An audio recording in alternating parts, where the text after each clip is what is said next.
Today is August 19th, 2024, and this is William Michael. I'm the headmaster of the Classical Liberal Arts Academy. It's very common for me to receive emails and messages from adults who regret not having the opportunity to enjoy a classical education. And now that they're adults, maybe they're already established in a career, finished with school, they'd like to go back and enjoy the education that they missed the first time around. And so they ask questions like, where should I begin? What should I study first? And so on. But in this talk, I'd like to recommend that adults who are interested in getting something of a classical education begin with the study of philosophy. And I'd like to explain how to go about studying philosophy. And when I say philosophy, I'm talking about real philosophy. I'm not talking about a college philosophy class.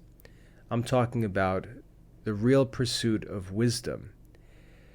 Because philosophy, the word means the pursuit of wisdom, the love of wisdom.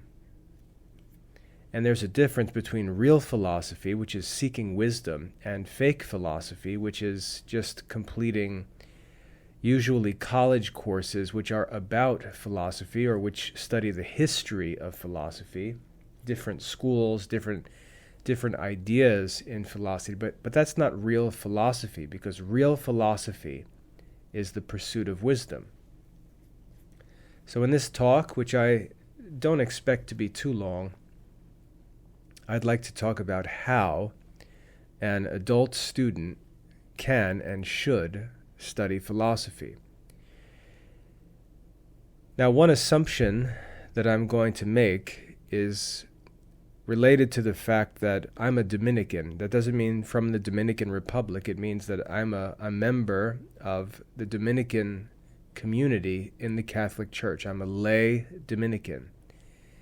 And as such, I follow the teaching of St. Thomas Aquinas and other scholastic philosophers, and we stick more or less to the philosophy of Aristotle.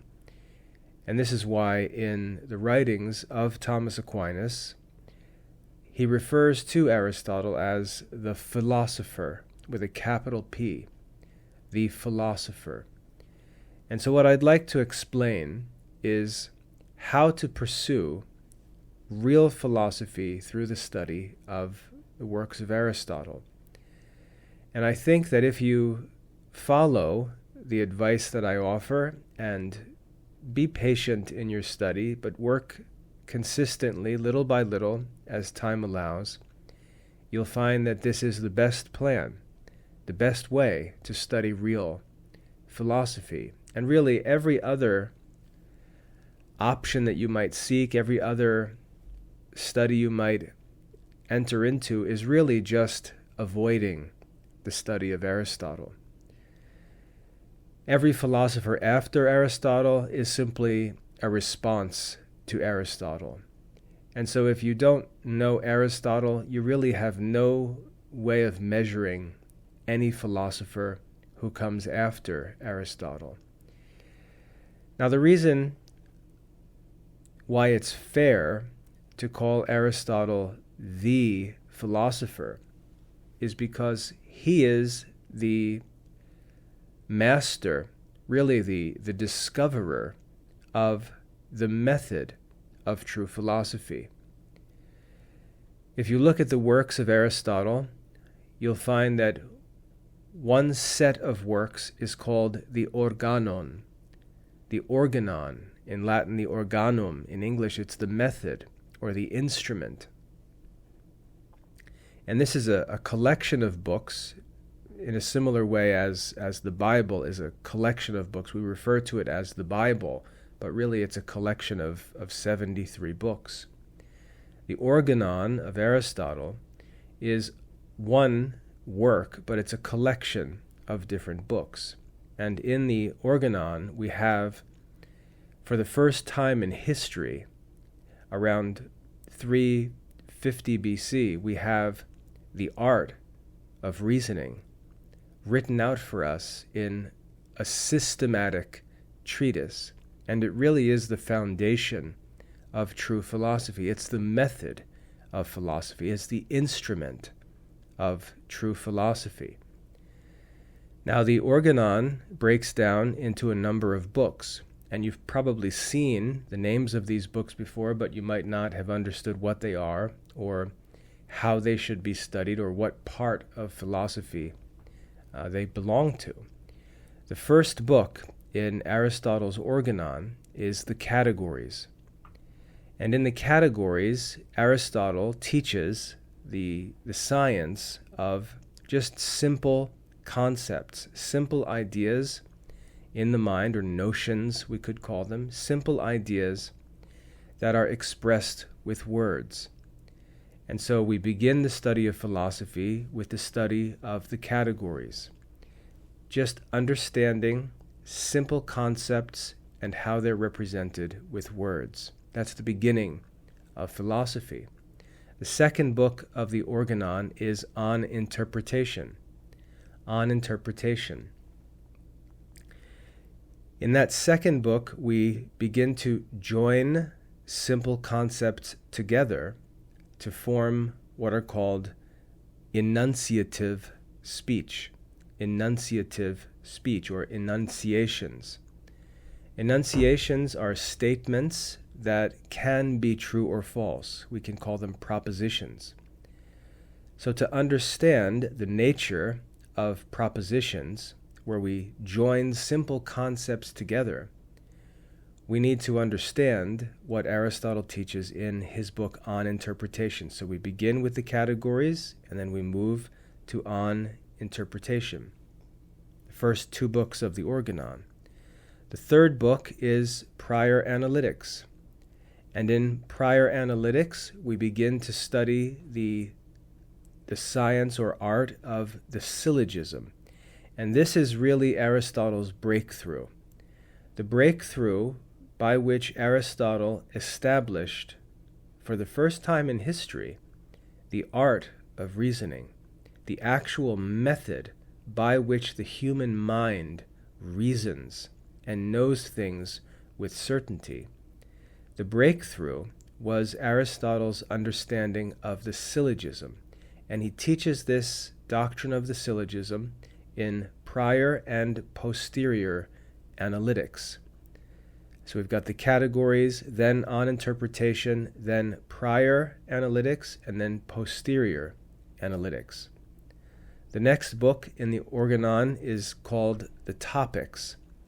And what Aristotle does in the Topics is teaches the art of dialectical reasoning. There are two different kinds of reasoning that Aristotle teaches. The second kind, which I just mentioned, is dialectical reasoning. And this is the kind of reasoning that we see demonstrated by Socrates and Plato. So dialectical reasoning was understood first. We refer to dialectical reasoning as the Socratic method. Now, Socrates developed the method and practiced the method, but didn't write anything. Plato further used the method and wrote dialectical dialogues. You can see the connection between the words dialogue and dialectical.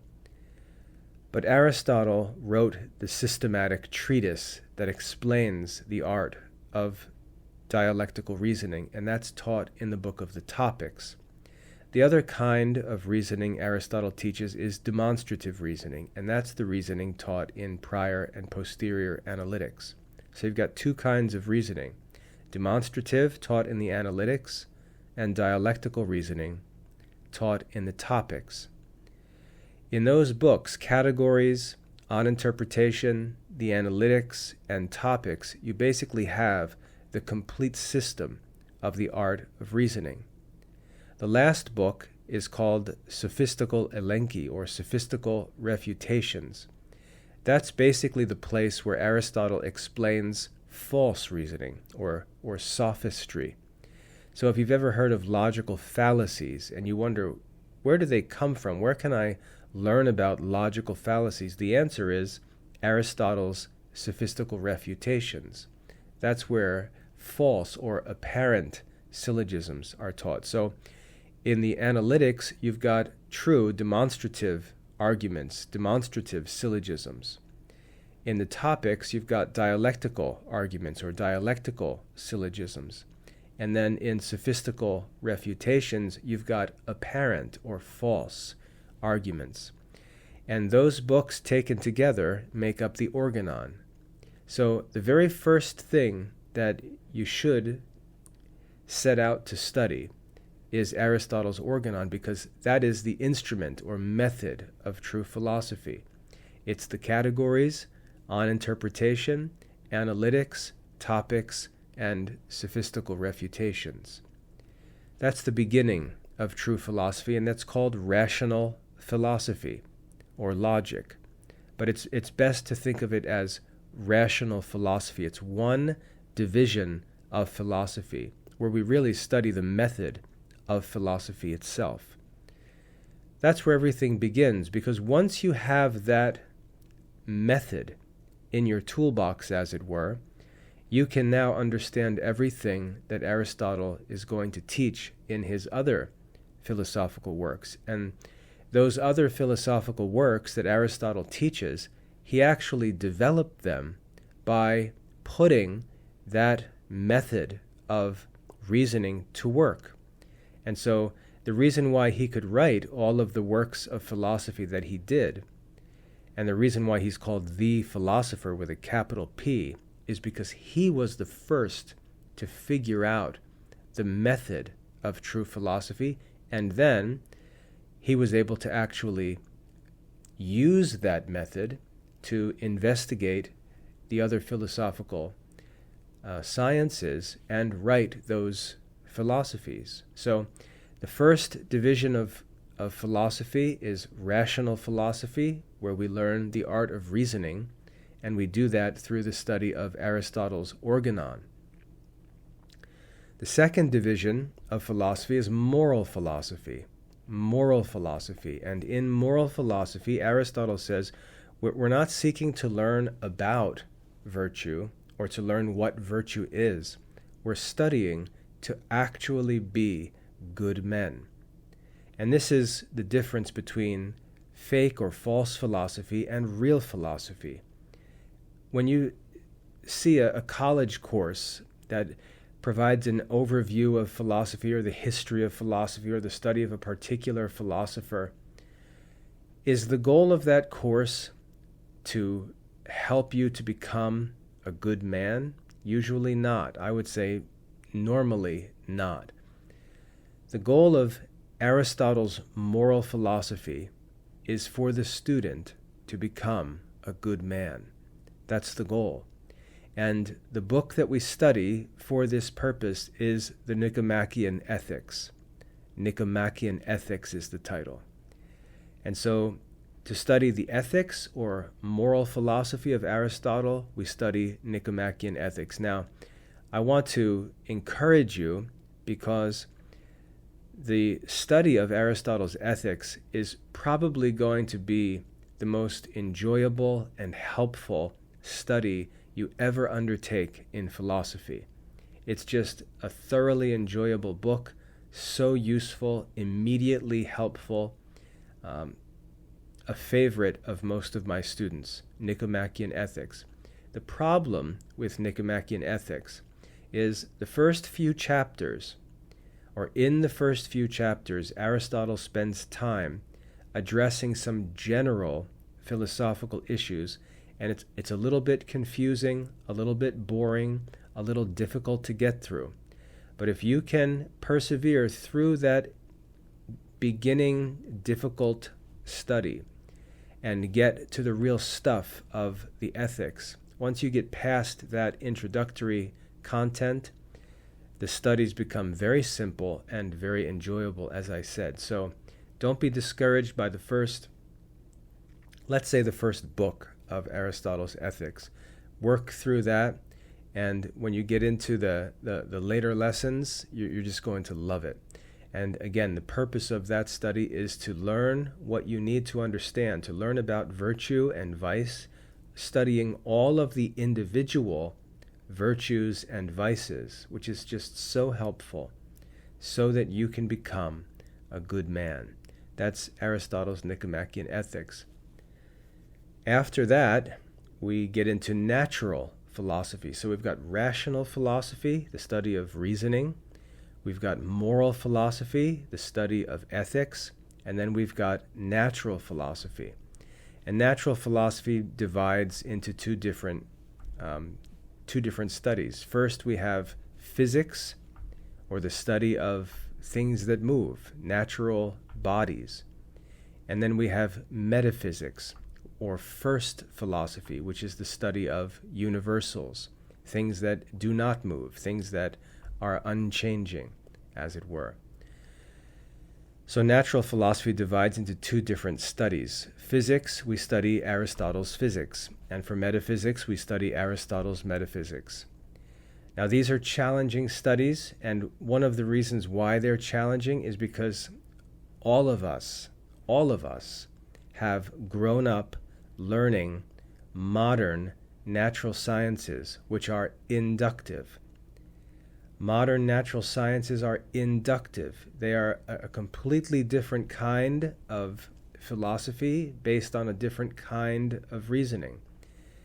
The way we approach modern natural sciences, the way we think about modern natural sciences, the certainty or the level of certainty, which is actually very low in modern natural sciences, has led us to think a certain way about nature, to understand nature in a certain way. And when we get into Aristotle's physics, we take a completely different approach to the study of natural philosophy. And so it takes some time for modern students to adjust to real natural philosophy, to deductive natural philosophy, which is very different from anything that modern students have ever experienced before. So it takes some time to get into Aristotle's physics, but again, this is where we learn of things like the four elements and so on. So very, very helpful, but a radically different world when it comes to the study of natural philosophy. You'll also notice that there are a bunch of minor works by Aristotle on animals, on plants, on the heavens, on the soul, and so on. All of those other works are all parts of natural philosophy, but they are to be studied after one has studied the physics. So you need to study the physics first, and then with that in mind as the general outline of natural philosophy, then you can dive into all of those minor works and deal with different parts of natural philosophy. But start with the physics. And then metaphysics, as I said, the study of unchanging things, things that philosophers like Pythagoras would argue are real things. You'll see metaphysics sometimes referred to as first philosophy. Sometimes it'll be referred to as theology even. But that is the study of really the existence of things, not as they exist in bodies, but as they exist as pure essences themselves. And so that, like I said, is considered the first philosophy because the deepest and most profound questions of philosophy are investigated there in metaphysics. The word metaphysics actually means beyond physics. We could think of it as the supernatural. That word supernatural is very similar to the word metaphysics. But what's important, and I said this was going to be a short talk, what's important is to understand that real philosophy, Aristotelian philosophy, divides into three major divisions: rational philosophy, moral philosophy, and natural philosophy. We study rational philosophy through Aristotle's Organon, which is a collection of books. The categories on interpretation, prior and posterior analytics, the topics, and sophistical refutations. Those together are the source materials for the study of rational philosophy. The second division is moral philosophy. And for moral philosophy, we study Nicomachean Ethics by Aristotle. And then thirdly, natural philosophy divides into two different subjects. It divides into physics and metaphysics. And we study the books so named, Aristotle's Physics and Aristotle's Metaphysics. That collection of studies provides you with a complete knowledge of Aristotelian philosophy. His other works, his other philosophical works, are minor works that go into further detail of different parts of those subjects. So, if you want to study philosophy as an adult, and you want to study true philosophy, and you want to study it in the right way, it's very simple. Study these works of Aristotle, the Organon, Nicomachean Ethics, the Physics, and the Metaphysics. Now, thankfully, all of them are available in English translation. If you study with us in the Classical Liberal Arts Academy, we provide free access to all the study materials, so you don't have to worry about buying books or finding copies. It can get quite expensive to find English copies of these books. We use a specific translation as well. For all of our studies of Aristotle in the Academy, we use the translations of Thomas Taylor. He was a 19th century Platonist, as strange as that may sound. He was a 19th century philosopher who translated, as amazing as this is, he translated all of the works of Plato and Aristotle into English. What's especially valuable, in my opinion, of the translation of Taylor is that he's a philosopher. He understands the philosophy. And when he translates, he's able to translate with some discernment. And he's careful to mark significant words and not just allow things to get lost in translation. He's a very intelligent translator who understands the philosophy. And his translations, I would argue, are the best translations for classical philosophy.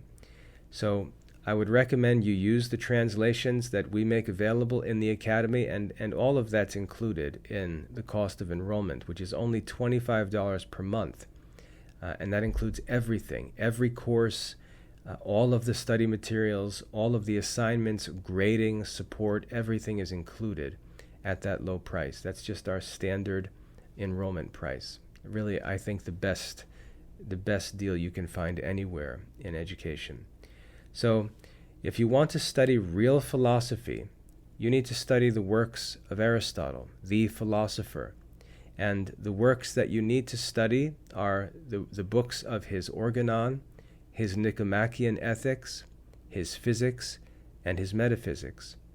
Now, in the Classical Liberal Arts Academy, you may wonder, how do I actually study them? The only way to study them and to progress in them with certainty is to study them.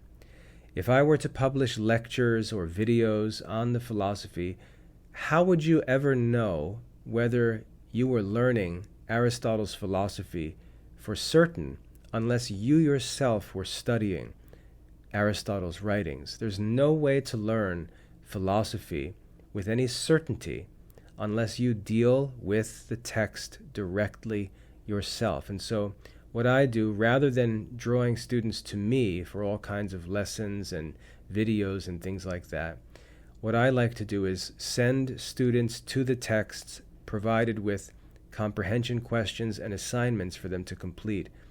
And I prefer to help students by offering to review, grade, and provide feedback on their answers so that they are dealing with the text directly, and I can help them in response to what they actually need help with. So I've been doing this for a long time, and I found this to be very effective. So our courses are very simple. You're simply assigned to read a chapter of one of the works of Aristotle's philosophical treatises. You're provided with an assignment to guide you through the study, questions to answer, and so on. You submit those answers. I review them, offer you some feedback if necessary. You can include questions. When you submit an assignment, you can add questions you have, anything you're curious about. When I review your work, I'll see and respond to those questions, and that's how we proceed through these studies. Now, the other important thing that I'd like to mention is When we study the Bible as Christians, we say that Scripture interprets Scripture. And what that means is, when we look at the Bible, we see that there are 73 books written by many different authors over thousands of years. When we read a passage in Scripture and have a difficult time understanding its meaning, we don't stop our study and panic and try to figure it out before we continue. Rather, we keep reading through the Scriptures, read all of the Scriptures, and what we find is that when there's a passage that's unclear, there is almost always another passage that addresses the same issue in a way that's more clear, and we use the clearer passage to interpret the more difficult passage. And that's what it means when we say Scripture interprets Scripture. The same is true for the works of Aristotle. When we read, we will find many things in Aristotle that are difficult to understand. We've got to remember that we're reading the writings of probably the most brilliant man to ever live, one of the most gifted and industrious philosophers who ever lived. So we should expect that there will be many ideas that he attempts to communicate that we struggle to comprehend. But the best thing to do is to simply keep reading and keep studying, because you will find that Aristotle addresses topics again in other places, explains them, describes them in different ways, and often the other places are easier to understand, and then we can go back and take what we've learned in another place and use it to understand Aristotle. And again, the best benefit of studying in that way is you as the student are able to move forward with certainty. So if you think that this passage means this, you can answer the question, why do you think that? And you can say, because if we read Aristotle in this other place, he says this, and that helps us to understand what's written here. So the best way to study Aristotle is to simply read and study and move through it, and then cycle through these studies again and again and again, allowing Aristotle to interpret Aristotle. So that's how studies work in the Classical Liberal Arts Academy, and this is the way to study true philosophy. I hope that's helpful. God bless.